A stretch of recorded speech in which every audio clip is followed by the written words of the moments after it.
हाँ जी, how thank do you you do? Santosh भाई।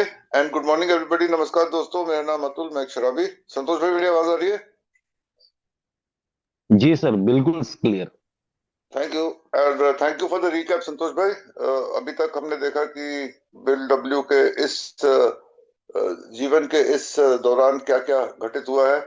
और ये सिद्ध हो गया था, जैसे कि संतोष भाई ने भी कहा, कि वो प्रतिभाशाली थे। लिखा अनयूजुअली गिफ्टेड यंग मैन। और वो मिलिट्री प्रोग्राम में ये चीज उन्होंने साबित करी।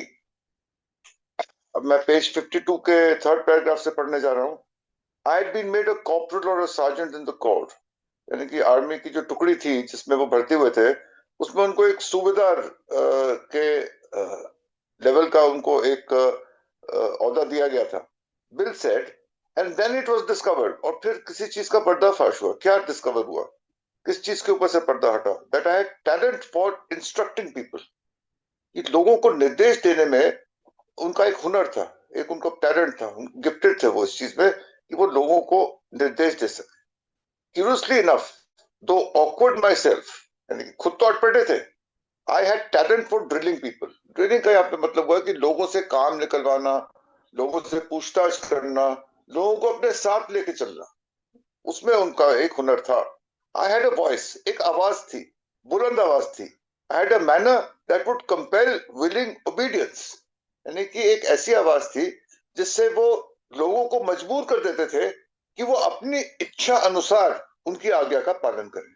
और ये एक आर्मी के माहौल में एक ये बहुत बड़ी एक खूबी है।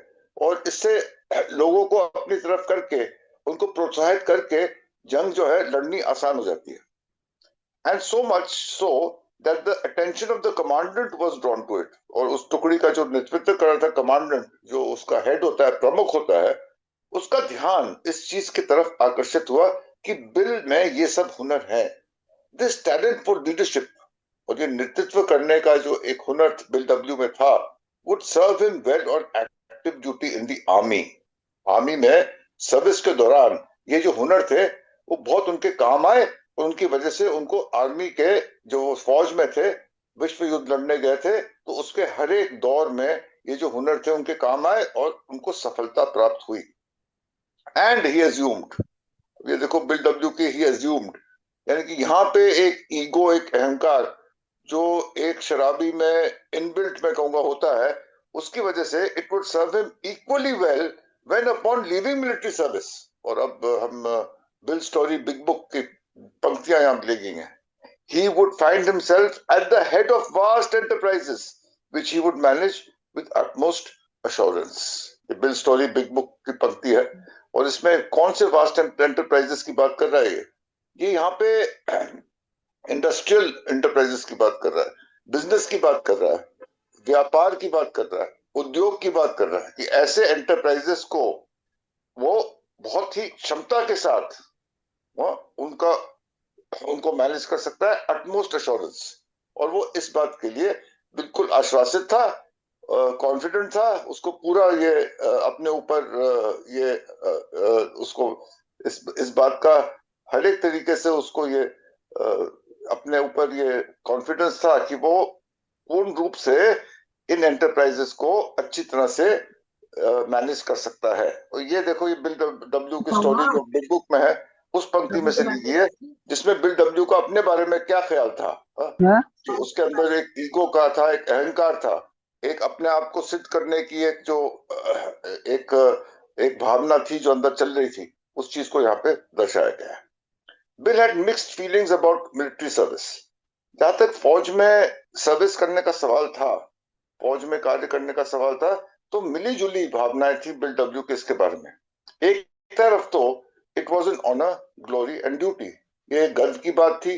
एक उनके लिए एक आर्मी की लाइफ बड़ी भड़कीली होती, यूनिफॉर्म पहनना, उसका ग्लैमर, वो सब चीजें जो थी, ग्लोरी थी। और साथ में एक उनका जो कर्तव्य था देश की सेवा करने का, तो एक तरफ तो ये जज्बा चल रहा था उनके अंदर, और दूसरी तरफ it was also danger and death. लड़ाई में अपना खतरा होता है, और जो भी जंग में जाता है, मौत की संभावना तो होती है। तो ये दो तरफ, दोनों दोनों तरफ से बिल डब्ल्यू के जो ख्याल थे दोनों तरफ चल रहे थे। एक तरफ कितना बड़ा ये उनको एक सौभाग्य प्राप्त हुआ है कि अपने देश की सेवा कर सके, उनको चुना गया इस कार्य के लिए, उसको इस बात पे गर्व है। और दूसरी तरफ जो था, वो जो खतरा था, जो एक जंग से जुड़ा हुआ, युद्ध से जुड़े हुए खतरे होते हैं, वो खतरा, और साथ में मौत का खतरा जो एक जंग में कभी भी आ सकती है। Growing up in East Dorset, Bill had spent countless hours target shooting with old Bill Landon. Bill Landon उसका पड़ोसी था इस डॉर्सेट में। बचपने में उनके साथ वो काम करता था, टारगेट शूटिंग करता था, यानी कि बंदूक चलानी उसने उसी से सीखी थी। Civil war veteran and great character who live next door, साथ में रहता था, ग्रैंडफादर ग्रिफिथ के घर के साथ में रहता था। और सिविल वॉर का वो एक सिविल वॉर में हिस्सा लिया था उन्होंने, जैसे कि हमने पढ़ा हुआ है 1863 में जो सिविल वॉर हुई थी अमेरिका में, उसमें भाग लिया था उन्होंने। और वहां का वेटरन था, यानी कि वहां माहिर था उसमें, सिविल वॉर में उनका काफी अच्छा योगदान रहा था। Grandfather never talked about the civil war, grandfather ने उसके नाम ने सिविल वॉर के बारे में कभी बात नहीं करी। बट ओल्ड बिल लैंडन, लेकिन बिल लैंडन जो था, he would spin me yarns by the hour। ये एक आइडियम है, स्पिन मी yarns, जिसका मतलब होता है कि घंटों तक बैठ के बड़े ही बारीकी से किसी चीज के बारे में बताना या कोई कहानी सुनाना, थोड़ा सा नमक मिर्च उसमें मिला के, लेकिन बड़ी डिटेल में, बड़े विस्तार में किसी चीज के बारे में घंटों तक बैठ के उसका विवरण देना, उसके बारे में मामूली से मामूली डिटेल बताना और लंबे अरसे तक बताना। स्पिन मी द यार्न, तो ये निकला है, इडियम निकला है। सेलर्स जो थे, जो पानी के जहाज में चलते थे, तो वो रस्सी बनाते थे, तो छोटे छोटे धागों को पिरो के वो मोटी रस्सी बनाते थे, जिससे वो शिप में काम आती थी। तो वो उस कार्य में बहुत समय लगता था, टीडियस वर्क था, समय लगता था, काफी उसमें मेहनत लगती थी। तो बैठ के वो करते थे, तो कभी कभी घंटों लग जाते थे एक एक रस्सी बनाने में। तो वो जब रस्सी बना रहे होते थे, तो साथ में गपशप और बातचीत जो होती थी, वहां से ये उभर के आया है idiom spinning, spin by the yarn, spin me the yarns. तो वो स्पिन मी द यार्न मतलब वो काफी लंबे अरसे तक बैठ के और समझाते थे और कहानियां सुनाते थे सिविल वॉर की, बिल डब्ल्यू को, Bill Landon. How he had been sergeant on Sheridan's staff and used to tell me how on charge a mini ball had struck his musket butt and passed it through and struck his skull just over the eye. Mini ball एक उस time पे bullet थी, एक गोली थी, जो लगभग 1854 में जिसका आविष्कार हुआ था, उस गोली का वो निर्मित हुई थी। और वो गोली जो थी वो सिविल वॉर में बहुत यूज करी गई है, उसका उपयोग किया गया है। और कैसे वो गोली उसके मस्केट के बट से, यानी कि उसकी बंदूक से लग के, बट होता है जहां से बंदूक को पकड़ते हैं, पिछला हिस्सा जो होता है, उससे लग के और उसकी ऊपर, उसके आंख के ऊपर आके लगी। और लेकिन वो घबराया नहीं, उसने उस गोली को, क्योंकि वो डायरेक्टली नहीं लगी थी, आग के ऊपर लगी थी, तो वो भारी थी, उसने उठा के उसको बाहर निकाला और आगे जंग में वो लड़ता रहा। And how he plucked it out and continued his charge. And old Bill had a drooping eye, और इस बात का प्रमाण था कि उसकी आंख एक बुरी तरह से झुक गई थी, और निशान पड़ गया था, स्कार एंड पुअर साइट। और जाहिर सी बात है, अगर आंख के ऊपर इतनी जोर से गोली लगेगी तो उसकी नजर भी कमजोर हो गई थी। तो वो ये चीजें जो थी, इस बात का प्रमाण थी कि वाकई में उसको वो गोली उस टाइम पे अमेरिकन सिविल वॉर के दौरान लगी थी। Landon, reliving the glories of the Civil War, also spoke with great scorn of those who had managed to avoid active service। और वो कह रहे हैं कि यहाँ पे जो लोग किसी वजह से युद्ध और जंग की अपनी जो उनका जो कर्तव्य था उससे जो भागे, उनको, उनके बारे में एक ग्रेट स्कॉर्न, यानी कि बहुत ही निचली नजर से उनको देख रहे थे कि वो कैसे लोग थे जो इस अपने इस ड्यूटी से, अपने इस कर्तव्य से दूर भागते हैं। One of the worst forms of opprobrium that could be cast on anybody when I was a kid was to called a slacker। opprobrium का मतलब यहाँ पे हुआ है पब्लिक डिस्ग्रेस, यानी कि समाज में किसी किसी का तिरस्कार कर देना, उसको समाज में उसको बदनाम करना, वो कलंकित हो गया। यानी कि उसने ये अपने ड्यूटी थी, उसका जो एक कर्तव्य था, उससे वो भागा और एक भगोड़ा उसको घोषित कर दिया गया जो जंग में हिस्सा नहीं लेता था। He could be cast on anybody when I was a kid, which we called a slacker। slacker का मतलब ये वो आदमी जिसका तिरस्कार कर दिया गया, उसको समाज से उसका बहिष्कार कर दिया गया, उसको बाहर निकाल दिया गया। उसको स्लैकर बोलते थे। एंड वर्स्ट फॉर्म्स ऑफ अप्रोबियम यानी कि पब्लिक डिस्ग्रेस, सामाजिक रूप से उसको एक हीन भावना से देखा जाता था, उसको बोलते हैं opprobrium. Bill remembered those who had failed to go to the civil war, evaded service, or got some sort of an easy job, got a stigma that they carried all their lives.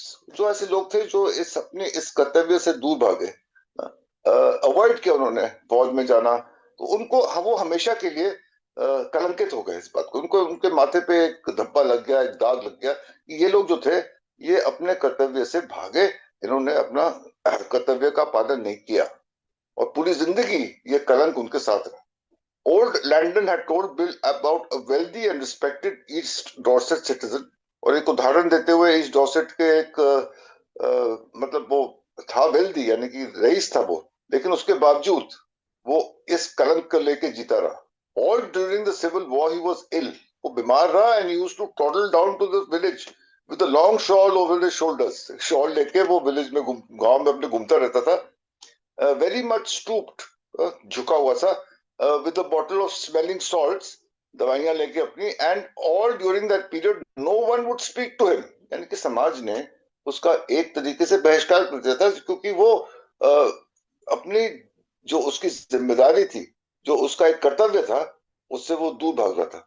तो bill W कुल मिला के ये बताना चाह रहा है कि जो लोग अपने इस कर्तव्य से, अपने इस ड्यूटी से, अपने देश की सेवा करने से मुकर गए थे, जो अपने उस कर्तव्य से दूर भाग गए थे, उनको समाज ने बहिष्कार कर दिया था, वो कलंकित हो गए थे और लोग उनको, पूरा समाज उनको हमेशा के लिए, सिर्फ जंग के दौरान नहीं, एक निचली नजर से देखता था। और but in the cemetery south of East Dorset is a marker for Waldo Barrows, Bill's great uncle, killed in the 1864 Battle of the Wilderness and the Gettysburg Battle। ये अमेरिकन सिविल वॉर के जंगे हैं, battles हैं। और bill के जो grand uncle थे Waldo barrows, उनके जो सिमेट्री थी, उनका जो ग्रेव था, उसके ऊपर लिखा होता, bill had visited his grandfather almost also had a symmetry, neurotic that I was ambivalent। जंग को लेके वो बिल डब्ल्यू यहाँ पे ये कह रहा है कि वो एम्बिवेलेंट थे। एम्बिवेलेंट मतलब एक दोहरा किस्म का ऊपर नीचे होना हुआ, बदलता हुआ। एम्बिवेलेंट का मतलब है कंफ्लिक्टिंग एंड अनडिसाइडेड, यानी कि ठीक से निर्णय नहीं कर पा रहा था कि वो क्या क्या चाहता है और वो किस हालत में है। कंफ्लिक्टिंग एंड अनडिसाइडेड उनका एक अप्रोच था। He said, the great upwelling of patriotism would overtake me one day। Upwelling का मतलब होता है उभरती हुई लहर। तो कभी कभी तो देशभक्ति की उभरती हुई लहरें उसके अंदर समा जाती थी, और कभी कभी and the next day I would just be funked and scared to death. कभी कभी एकदम डरा हुआ और बिल्कुल सहमा हुआ रहता था, ये मैं क्या करने जा रहा हूँ यार, मैं तो मर जाऊंगा। तो डर से भरा होता था। कभी कभी देशभक्ति उभर उभर के उसके अंदर आती थी, और कभी कभी डर के अंदर वो बिल्कुल ही डूब जाता था, समा जाता था। तो ये जो कंफ्लिक्टिंग एंड अनडिसाइडेड उसके थे, ऊपर नीचे होने वाले, ये भी यहाँ पे ये भी एक शराबी की, मेरे हिसाब से ये एक शराबी की एक प्रवृत्ति है। And I think that the thing that scared me most was that I might never live my life out with Lewis, with whom I was in love। सबसे बड़ा डर वो यहाँ पे बता रहा मेरा ये था कि अगर मैं जन्म में मेरे कुछ हो गया, मेरी मृत्यु हो गई, मेरी मौत हो गई, तो वो सुनहरा जीवन जो मैं लुइस के साथ बिताना चाह रहा हूँ, जिससे मैं इतना प्यार करता हूँ, वो मेरी जो इच्छा है, वो मेरी जो कामना है, वो अधूरी रह जाएगी, वो खत्म हो जाएगी अगर मेरे को इस जंग में कुछ हो गया। ये बिल डब्ल्यू यहाँ पे कह रहा है, उसका सबसे बड़ा डर था। The tradition of military service, however, मैं लास्ट चंद लाइनें पढ़ रहा हूँ Santosh ji. The tradition of military service, however, was deeply embedded in Bill। When America entered World War I in 1917, he was called by the military and never graduated from Norwich। और 1917, और ये लगभग अप्रैल 1917 में अमेरिका जो था वो पहले विश्व युद्ध में शामिल हुआ, और he was called upon by the military, और फौज में उसको आमंत्रित किया गया फौज ज्वाइन करने के लिए बिल डब्ल्यू को 1917 में। हालांकि पहला विश्व युद्ध 1914 में शुरू हुआ और 1918 तक चला, लेकिन अमेरिका आई उसमें 1917 में। उस टाइम पे वुडरो विल्सन थे प्रेसिडेंट अमेरिका के, और क्योंकि जर्मनी जो थे वो कुछ नौकाएं थी, जो शिप्स थी अमेरिका की, जो व्यापार कर रही थी, उनको डुबो दिया था उन्होंने, जर्मन फोर्सेस ने। उसके अलावा मेक्सिको के साथ वो कुछ समझौता कर रहे थे यूएस से टेरिटरी वापस लेने का। उसके अलावा अमेरिका का अलाइज के साथ, यानी कि इंग्लैंड और फ्रांस के साथ एक व्यापारिक और आर्थिक समझौते जो थे, वो इफेक्ट हो रहे थे जर्मनी की वजह से। तो ये सब चीजें मद्देनजर रखते हुए अप्रैल 1917 में अमेरिका ने पहले विश्व युद्ध में शामिल होने का निर्णय लिया। ये थोड़ी सी हिस्ट्री थी जो मैंने शेयर करी आपके साथ। और बिल डब्ल्यू तब उनको फौज में भर्ती किया गया। आगे की कहानी कल सुबह। Thank you very much and back to you Santosh. Thank you so much Atul ji. बहुत ही अद्भुत, शानदार और बहुत ही एक एक शब्द आपने कन्वर्ट करके, ट्रांसलेट करके हमें समझाया। थैंक यू सो मच इस खूबसूरत विश्लेषण के लिए। तो राजेश जी, आइए, अगर ऐतिहासिक साक्ष्य की तरफ कुछ हो इसमें तो आप विश्लेषित कीजिए। Welcome Rajesh ji, good morning. जी, गुड मॉर्निंग जी। धन्यवाद। नमस्कार, मेरा नाम राजेश मिश्राबी हूँ। थैंक यू सर्विस के लिए संतोष जी, और thank you Atul ji. Wonderfully आपने बहुत बेहतरीन पैराग्राफ भाई। अगर मिलिट्री की, फौज की आदमी बात करे ना, और सीना था, मतलब अंदर से ही एक ये भी पता नहीं अल्कोहलिक के साथ होता होगा, मतलब अंदर से ही एक जैसे खून होता है ना, वो वो वाली चीज का बिल डब्ल्यू जिक्र कर रहा है वैसे। अब देखो चल तो रहा है जी, और पीछे जैसे संतोष जी ने कवर करा यहाँ तक, ये सारी की सारी चीजें चल रही है। अलजेब्रा और कैलकुलस के चक्कर में फंस गया, लेकिन वहां भी जीत मिली। अब हार बर्दाश्त नहीं है और जीत के लिए होड़ है। पावर ड्रिवन चल रहा है अंदर, लेकिन बीच में एक क्वालिटी निकल के आई, लीडरशिप की क्वालिटी, बिल्डअप। और वो बता रहा है कि वो सार्जेंट चुना गया, और भाई साहब वो पता चला यार मेरे अंदर तो लोगों को, मतलब एक प्रतिभा है भाई साहब, लोगों को निर्देशित कर सकता हूँ। बे इंस्ट्रक्शन देना और काम लेना कोई छोटा मोटा, और सच में ये बहुत बड़ा टैलेंट होता है भाई साहब। लोगों को साथ रख कर काम लेना कोई छोटा मोटा नहीं है। और फिर वो कह रहा कि पीपल को, लोगों को ड्रिल करना या लोगों को साथ में सहमत करना, ये था। हालांकि मैं अनाड़ी था, मतलब उस लाइन का मेरे को परंगत थोड़ी था, और उसके बावजूद भी एक प्रतिभा थी जो छुपी हुई थी कि लोगों को प्रशिक्षण देना। और आवाज और व्यवहार में इतना, मतलब ये ए में भी काम आया कि उनकी जो आवाज थी वो इतना भारीपन था। वॉइस और मैनर, मतलब व्यवहार और आवाज, ये दो चीजें चाहिए होती है ना लीडर के लिए। तो ये दो चीजें बहुत ही ज्यादा कारगर होती हैं। आप देख लेना, कहीं भी छोटे से छोटे ग्रुप से लेके और बड़े से बड़े देश देख लेना, जिस लीडर के, मतलब ये क्वालिटी होती है लीडर के अंदर कि जब वो बोलना शुरू करे तो आदमी टिक टकी लगा के देखे। ये लीडर क्वालिटी में सबसे बेहतरीन चीज होती है, वॉइस, उसकी आवाज, उसका भारीपन आवाज का। और बिल ने देखा यार मेरे अंदर तो दोनों चीजें हैं भाई साहब। और जब मैं बोलता हूँ तो कंपेल हो जाते हैं लोग, और मतलब मेरी बातों को मानने के लिए आदमी सामने कंपेल हो जाते हैं। वो लीडरशिप क्वालिटी पे कितना बेहतरीन आर्टिकल लिखा है बिल ने। और मैं आपको एक बड़ी मजेदार बात बताऊं कि हर एक संस्था उस आर्टिकल को यूज करती है भाई साहब, बाहर की भी।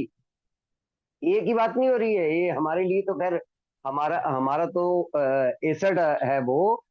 लेकिन वो बाहर की जितनी भी संस्थाएं हैं, उन लीडरशिप को, अगर अच्छा उस आर्टिकल को पढ़ ले आदमी और 50% भी अपने अंदर जागृत कर ले उन क्वालिटीज को, मैं कह रहा हूँ आदमी ऐसा बन जाएगा कि किसी भी काम को कर ले और किसी भी इलेक्शन को जीत जाएगा वो आदमी, किसी भी तरीके से। इतनी बेहतरीन, और एक एक क्वालिटी। एक बार मैंने लिखनी शुरू करी थी तो 22 या 24 क्वालिटीज वो लिखी हुई थी कि कौन कौन सी क्वालिटी लीडर के लिए जो है वो पारंगत होती है कि लीडर बनने के लिए। और हमारे लिए तो यार ये मैं तो बोल के ही गया है वो, कि हमें तो लगातार बढ़िया लीडर चाहिए। होस्ट एक दिन बढ़िया से काम नहीं चलेगा भाई साहब। एक दिन कितना भी बेहतर होस्ट आ जाए, या एक दिन कितना भी बेहतर ट्रांसलेशन या बाकी चीजें करने वाला बंदा आ जाए, हमें रोज चाहिए भाई। हाँ, हमें तो वो खदान चाहिए ना लीडरों की, और हमारे पास उपलब्ध भी है। दूसरा दूसरा सेंटेंस, अब बीडब्ल्यू ने बचपन में देख लो कि अब भाई साहब ये चीज तो उल्टी पड़ गई। अब वो जैसे ही मतलब सेकंड ऑर्डर में सेकंड लेफ्टिनेंट थे बीडब्ल्यू ऑर्डर में, वो जो रसद सप्लाई करते हैं उसमें बीडब्ल्यू बने थे सेकंड लेफ्टिनेंट। बाद में जाके जो बार लड़ी थी बिल ने, और दो तीन देशों का भ्रमण करके वहां पर युद्ध लड़ा था उन्होंने। अब जो युद्ध लड़के वापस आए उस लाइन को कोड करा, यार ये तो उल्टा पड़ गई। बड़ी नौकरी बिल को मिल नहीं रही थी, पेज नंबर 1 बिग बुक कि बड़ी नौकरियां मिल नहीं रही हैं, छोटी कर नहीं रहा है साहब।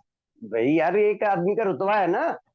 और वो वास्ट एंटरप्राइज, मेरे को बड़ा बढ़िया लगता है सेंटेंस, क्योंकि मैंने जॉब नहीं करी है भाई साहब। पता नहीं क्या ऐसा कीड़ा था कि मैंने बोला यार नहीं भाई, मैं नहीं, मैं नौकरी के लिए नहीं बना हूँ। घर वाले आड़ रहे थे कि कुछ दिन जॉब तो कर। मैंने ना, नौकरी, मैं और नौकरी नहीं तो सरकारी नौकरी नहीं कर लेता भाई। मेरे लिए भी आसान ही था, ग्रेजुएशन कंप्लीट हुई, इकोनॉमिक्स की एमए करता, बैंक में नौकरी लग जाती है यार। उस टाइम कोई नौकरियां कोई इतना कोई बड़ा गेम थोड़ी था गवर्नमेंट। लेकिन उस टाइम सैलरी 5-5 4-4 हजार रुपया सैलरियां थी। जो मैं पूछता था भाई कितनी सैलरी है, 5,000 रुपया, और मुझे तो रोज का 5 चाहिए था। तो वो इस प्रकार का एक कीड़ा कि बास्ट एंटरप्राइजेस का भाई साहब प्रमुख मैं क्यों नहीं बन सकता। वहां भी तो लोगों को करा, और बेचारे को बाद में जैसे हमें वो लगता है कि पेज नंबर 2 पे आके साले के यही वो छोटी सी नौकरी करनी पड़ी थी। और वो भी हुआ था। वो आई हैड अराइव्ड, और ये 2-3 सेंटेंस ना कि मैं दिखाऊंगा, ये सारे के सारे बीडब्ल्यू ने साले के लिए बोले हुए सेंटेंस है, क्योंकि वो झगड़ा हो रहा था उसके साथ। वो सोच रहा था यार ये तो छोटा सा काम भी, ये कीपिंग बुक कीपिंग भी सही ढंग से तो कर नहीं सकता, पता नहीं कौन कहाँ नौकरी करके आ गया है, बड़ी से बड़ी नौकरियों की बातें करता है और बाकी चीजें। तो ये वास्ट एंटरप्राइज का सेंटेंस मुझे बड़ा प्यारा लगता है। अब बिल ने मिलिट्री सर्विस की बात करी, सारे के सारे 2-3 पैराग्राफ अब मिलिट्री सर्विस को दे दिए। ऑनर है यार, सम्मान का होता है, गौरव का होता है, कर्तव्य को निभाने का एक बार मौका होता है। ये 3 चीजें, और तीनों कितनी प्यारी। कोई भी आर्मी की सर्विस में जाएगा तो ये 3 चीजें उसके साथ जुड़ी होती है। फौजी की वर्दी में पहने हुए व्यक्ति को देख के ही सम्मान सा आता है कि भाई देश की सेवा के लिए कर रहे हैं। लेकिन दूसरी तरफ बीडब्ल्यू कह रहे डेंजर और डेथ भी है भाई। अब उन्होंने अपने पड़ोसी की बात बताई, और पड़ोसी से बिल लंदन की भी कई बार बात करी है। हालांकि नाना से भी सीखा है बीडब्ल्यू ने, बहुत शूटिंग जॉब नाना से भी सीखी है। बहुत शौक था बिल को गन का मतलब वो उनको बड़ा इंटरेस्ट आता था गन का। गन को खोल के देखना, गन को भरना, वो डबल बैरल गन है तो उसमें बारूद भी वो पुराने टाइम में खुद भरा जाता था जी। और बाद में आई ये गोलियां बोलियां, पहले तो शरे शुरे डाल के, और छोटी छोटी गोलियां होती थी वो बीच में डाली जाती थी, मतलब खुद बनाते थे वो वाला। तो उनसे सीखता था जी चलाने। और ग्रेट करेक्टर बोला यार, अगला अगला ही मुकान उनका था। और वो बताता था अपने जो किस्से होता है ना, कह रहा नाना ने तो कभी कोई किस्सा नहीं बताया युद्ध का। नाना एम्बुलेंस चलाते थे ना।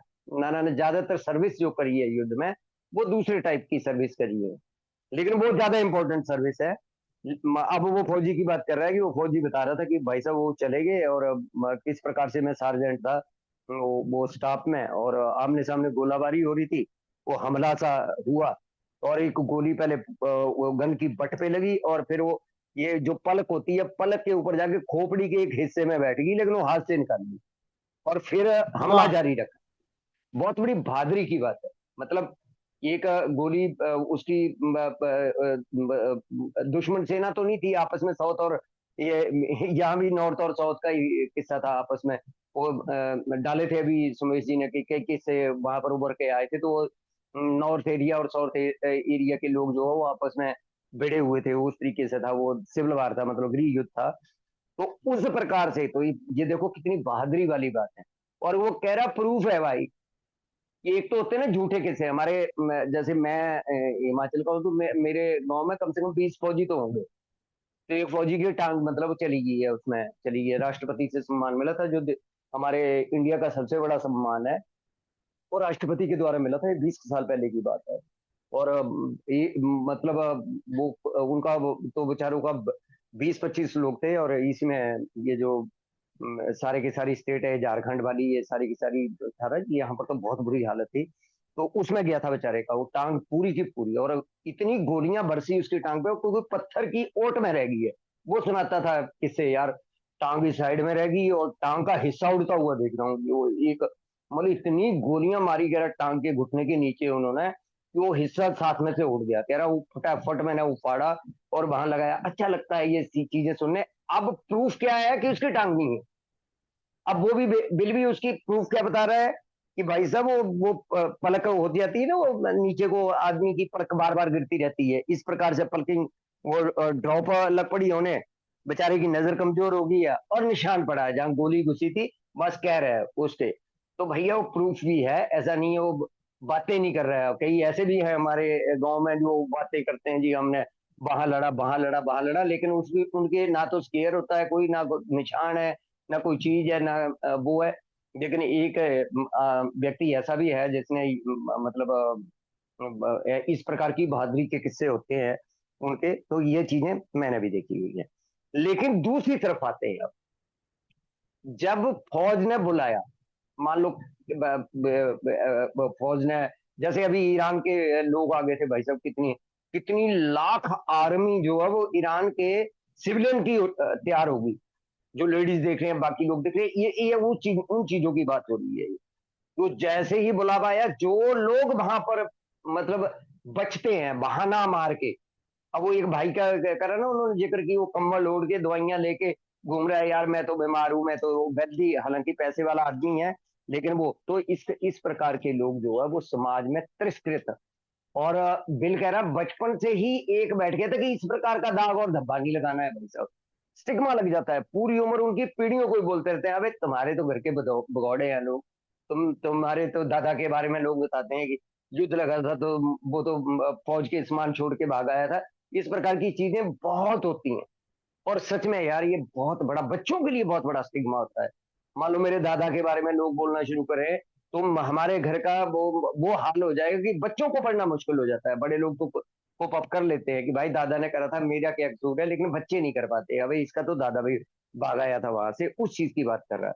तो बिल्डू ब्लू कह रहा है कि ये स्टिग्मा मैं अपने साथ नहीं लेना चाहता कि भाई साहब वो सब कुछ है, लेकिन वो बहाना सा बना के जी मुझे बुखार चढ़ा हुआ है, दवाइयां और वो मैला सा कंबल, वो जो मुश्क मारवी चीजें वो लेके घूम रहा है गाँव में, दिखा रहा है लोगों को भाई मैं नहीं जा सकता फौज में, तुम्हें तो पता ही है मैं बीमार हूँ, फिर लोगों से खुलवा रहा। कह रहा है इस प्रकार के स्टिग्मे जो है वो बहुत बुरे होते हैं। और दूसरी तरफ उसने अपने एक अंकल का जिक्र करा जो बैटल में जो शहीद हुए थे, कह रहा उनकी वो वहां पर हम लोग गए थे, लेकिन दोनों ही बातें बीडब्ल्यू ने बोली, और ये अल्कोहलिज्म की दोनों ही प्रवृत्तियां हैं।